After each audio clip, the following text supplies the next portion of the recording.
Hi, everybody. Welcome to another episode of Dr. Cammy Goes Keto. I'm here with Mike Collins, the sugar-free man, who is my good friend and my mentor and my coach and somebody that I can really rely on to be there for me when I need help. He's helped tens of thousands of people get off sugar. So I really admire and respect him for his experience and strength and hope that comes along with it. So thank you so much, Mike. No problem. No problem. And today we're going to talk about what I learned from my recent binge. Today is January 7th, and I was binging on January 4th. So this is day 3 and still feeling soaked in sugar and soaked in caffeine. Before we started recording, Mike and I were talking about the benefits of sauna and how I need to go and get better at sweating it out. And Mike is turning into like a real sauna cold plunge goer.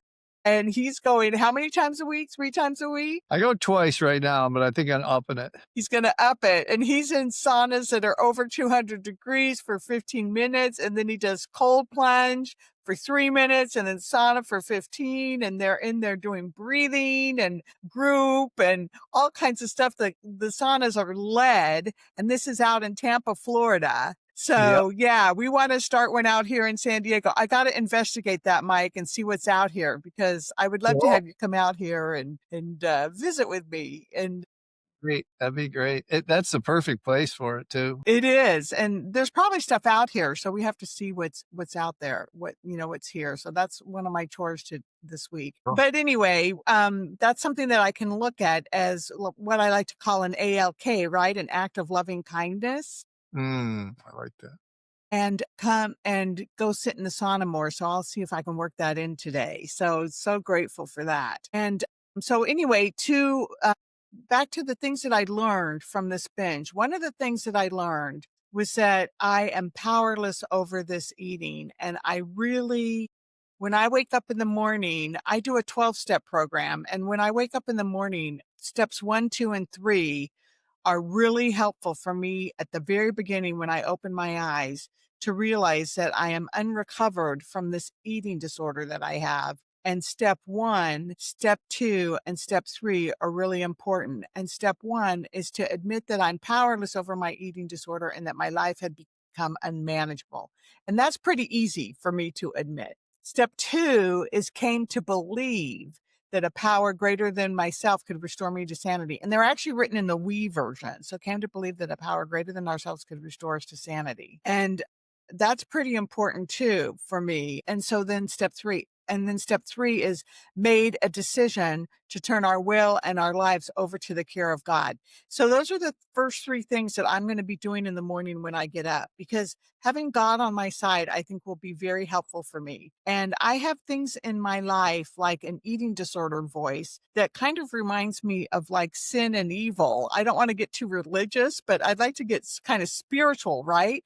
That those are things that I don't want to listen to, that I don't want my life to be run by, that I don't want to have power in my life. And so, yeah, that's how I'm going to start my mornings, is with step 1, 2, and 3. And the other thing that I learned during this whole process is that I am really coming to love myself a lot. And that has been a long time coming.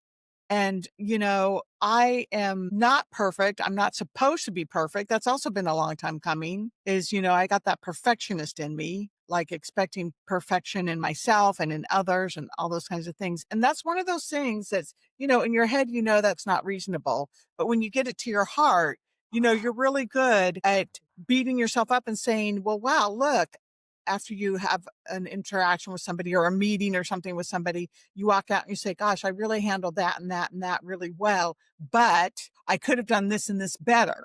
And you'll be lamenting about the things that you could have done better and focusing on that. And you don't want to do that because you want to focus on the things that went well. I mean, what you focus on grows, right? So, you want to be positive. You want to look at what you did well. And yes, you do want to learn and grow from certain experiences so you can look at things that maybe you could have done different or done better, for next time. but that's not where all of your focus wants to be. You want to focus on what went well. Yes. Yes. And then the other thing that I was talking to Mike before we started recording was saying that I met my OA sponsor yesterday. She's absolutely wonderful. I met her live because I'm in San Diego. She lives in New York, so she's out here visiting. So I got to be with her, and she has this room at her house that's a Disney room, and it has all kinds of pictures on the wall, some pillows and animals, and it was just the most wonderful room. And that's where we sat. So she gave me a saying that really speaks to me. And she says that we don't want to resist and resent, and that instead we want to accept, embrace, and enjoy. And I really like that because enjoy implies fun and laughter to me. And that is really important in life. You know, we Say need to have fun. Can you say it again? You don't want to resist and resent. Okay. You want to accept, embrace, and enjoy. Embrace, what is it? And enjoy. And what are the first, all three of them? Oh, accept.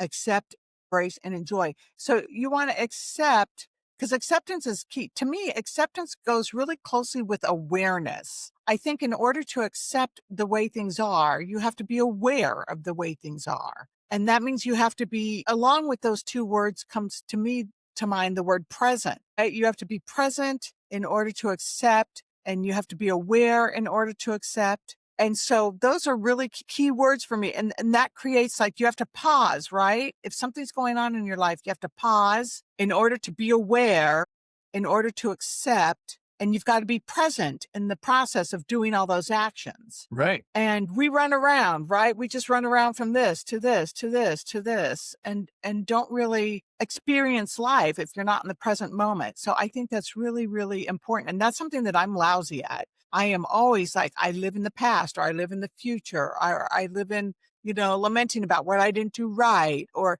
and I think that prayer and meditation can really help you get better at doing those things. Absolutely. So I want to say something that's like, I don't want to say it's common, but it does happen quite often. And it's happened to you. It feels like it's happened to you is like after a slip or whatever it is, we don't need to deconstruct it.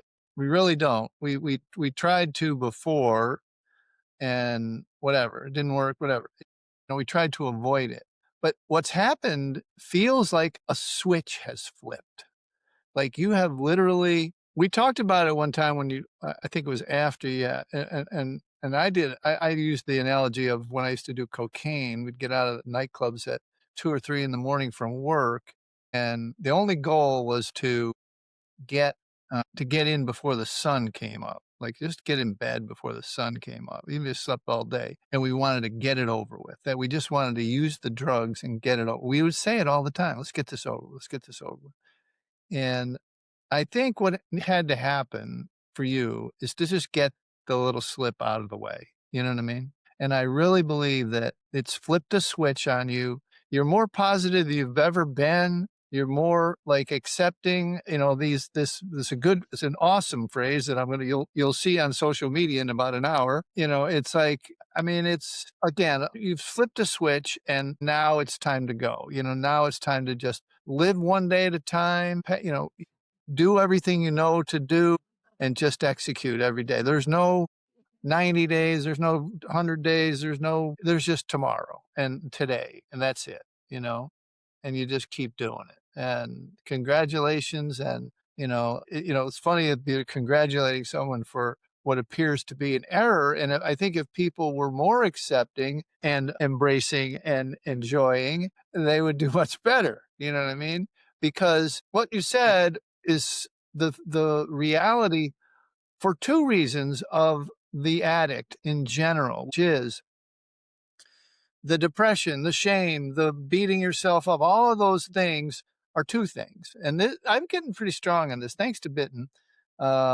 Really, I have to, give her credit, is that it's the biochemical repair that happened in the last 90 days of abstinence. And it's now the emotional acceptance of whatever it is, and not being fearful of old grief or new old trauma or new situations that used to baffle you, as I'll steal a phrase, And so it's only, and I don't wanna again, create a panacea, or I do like the song, "The future is so bright I gotta wear shades," but, it's now onto the just everyday recovery. There'll be ups, there'll be downs, but you're not gonna need to use the substance to get through them. 'Em. You're not gonna need to get it over with and have a feeling. Hopefully, in a deconstruction kind of way, you could feel the bit of relief that the drug gave you. You could feel it during the bit. You could actually experience it. Critics in general are really good at, like, how does this make me feel? This weed sucks. That's shitty cocaine. This is, not sugary enough. You know what I mean? But it's not a combination of caffeine and sugar. And we're always playing this role in our head, like, this is good shit and that's bad shit, or what not as good shit. You know what I mean? And so that's over with. You got it out of your system, right? And a lot of people have to do that. So it's not a problem. So congratulations. And, again, you sound better than you sound ever, I think, to be honest with you. It's like you're ready now. This is really the beginning. And people need whatever they need. It's not like there's no magic formula for everybody. It's like what some people, they're rare, or they show up and never have sugar again. That's almost like 2% or 3%. Not very many people do that. They need this progression of 90, 120 days of the things they need to go through for the biochemical repair, and then the acceptance of the work they need to do emotionally, right? And you're doing that. So congrats. Yeah, thank you. Thank you, Mike. Yeah, so a couple of comments about that. One of the things is when I first got the first couple of bites of sugar into me, I remember feeling that sense of relief.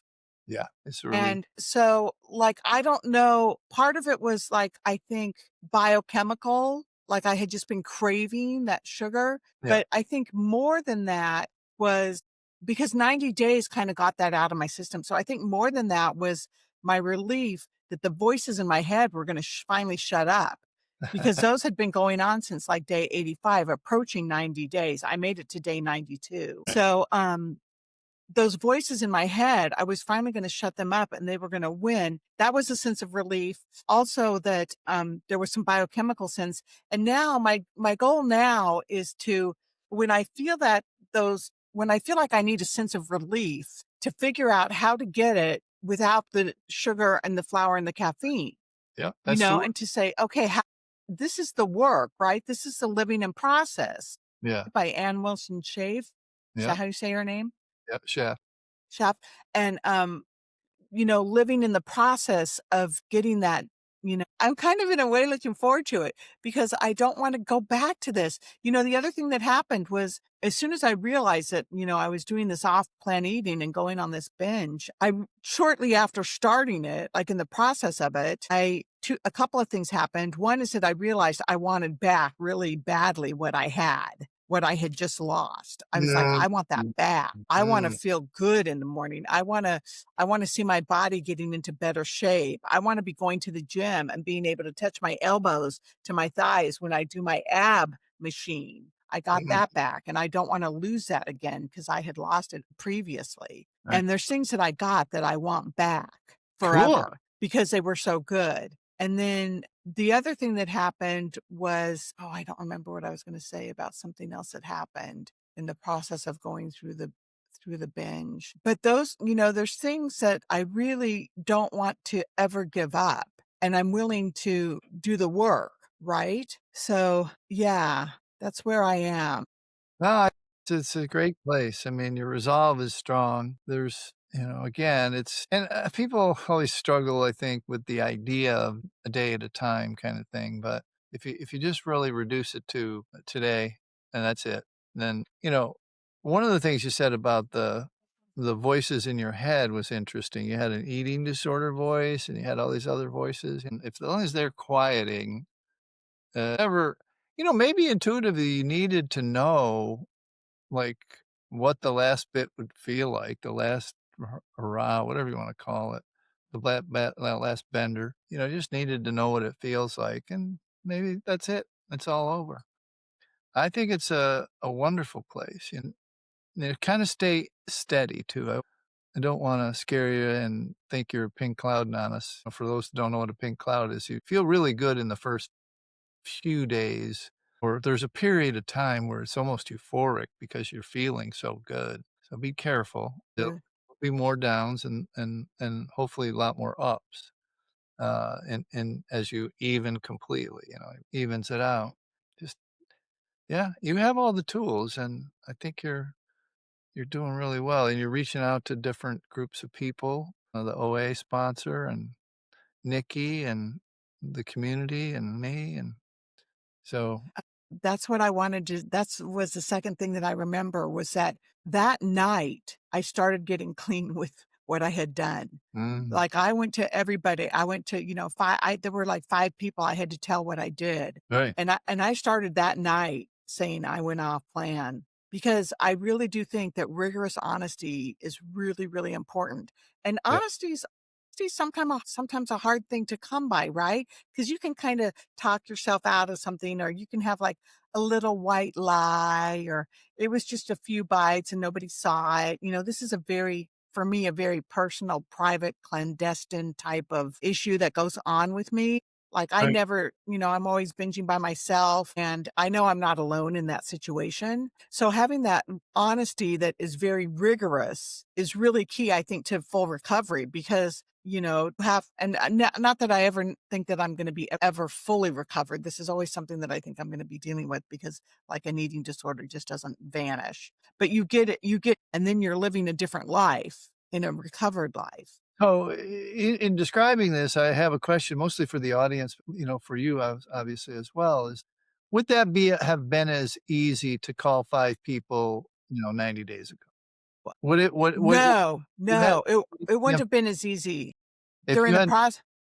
laid in the infrastructure, knew that people would not reject you, have that structure that you've built over the last 90 days of support. You understand what I'm asking? Yeah, like, would it have been easier before I started the 90 days? Yeah. No, it would have been harder because during those 90 days, I created that support, I made that support stronger. Yeah, and maybe, like, even damn near impossible, because most people, like you say, they do it in silent or in isolation. They're using in isolation. It's a secret.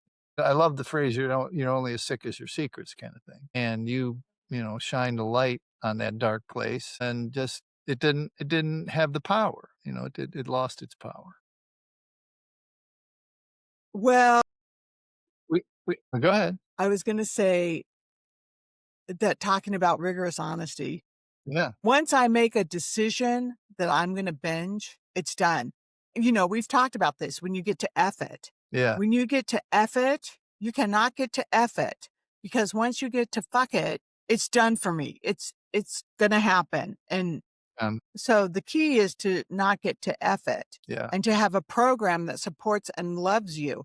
But, that's one of the things that I really kind of enjoyed about this binge, if you can have that happen, is that I really realized, you know what, Cammy, you love yourself too much to be doing this anymore. cool. You have worked hard and you have reaped the benefits of it. And, like I'm, watching the Taylor Swift concert and getting on my Peloton and I can, it's easier for me to be on that bike now. I mean, I'm only down like, well, it was 20 pounds. It's probably closer to 15 or 17 or now, who knows? But, I can feel the difference in me physically. I don't want to give that up. Good. Yeah, I love it. That's awesome. It's awesome. Yeah, I mean, you're in a great place, and it's a result of the work, and that I think people don't see the actual work. They don't see what it really requires, And one of the things about this series that we've done is that you've been like so open, so transparent, so honest and vulnerable that there's no hiding any of it. And that's what I think people miss and what 12 steps succeeds in and our groups succeed in is even though you think it's shameful and should be secretive, there's a group of people in the world who know you better than you likely know yourself in the early days because they've been there and they can help guide you. And all of those thoughts that are crazy making are pretty normal to these folks. They're like, that's their everyday experience and they've helped people and they've done it themselves. And most people have a difficult time accepting that idea. Or maybe they just don't know it. And maybe that's why this series exists. Or people aren't hidden in church basements or they're not, whatever. So I think it's wonderful what's happening here. Yeah, that we're getting it out there to help other people and to Yeah. help myself in the process. You know, I'm an addict at heart, and so, like, I'm selfish at heart. I'm like, yeah, Right. sometimes I'm like, "God, I can't believe I'm doing this, and to the world," but it's helping me Yeah. and helping and hopefully it's helping others, and then in the process, that's win-win. So, the other thing I wanted to come back to real quick was the, pink cloud because that worries me, right? Like, I woke up this morning, I had no idea I was gonna come and share such positive things on this video with you. Right. And so I have to kind of I wanna be diligent in trying to be even, right? Like, trying to, keep my emotions, keep my feelings real Right. and even. And, because today, life is good right now in this moment, but then sometimes life gets difficult or life gets bad or things happen that are sad or, Right. encounters will happen. And so I just want to, I don't want to get to F it again. Yeah, I mean, I don't wanna rob your joy, that's not what my intention is. I just want to do exactly what you said, is to keep you even, make this a not a one of the things about I mean, there's a lot of ways to say it, but, addicts are used to chaos. They're used to up and down, like highs and lows, right? Usually self-inflicted lows, mostly from the high because, what goes up must come down kind of thing, both chemically and emotionally. It's like you can't live in that world. We were supposed to that kind of fight or flight, cortisol driven stuff was only like once a month back in the day. It wasn't supposed to be all the time. So, we have to get back to even. We have to be just kind of steady as she goes. And again, it's not to say you don't have good high joys and he gets married or, it's not that's not it. It's just your regular day-to-day emotional management, your day-to-day emotional life is pretty steady. You feel hopefully above, uh, you know, uh, pretty good most of the time. And when you do feel down, it's not the end of the world. You don't need a substance to handle it. You have tools to work your way out of it. All right. So I just wanted to end with saying this our phrase again, our accept, embrace, and enjoy. We This even is skipped the the first part. well, the first part is you don't want to sit and resist and resent. You don't want to sit with resist and resent. You want to work on accept, embrace, and enjoy. At least those of those two choices, that's where I'd like to live. There you go. There you go. Perfect. Perfect. All right, everybody. We'll see you next time and have a great day. Thank you so much, Mike. And thanks everybody for being here. Subscribe and comment. Take care. Bye bye. Bye.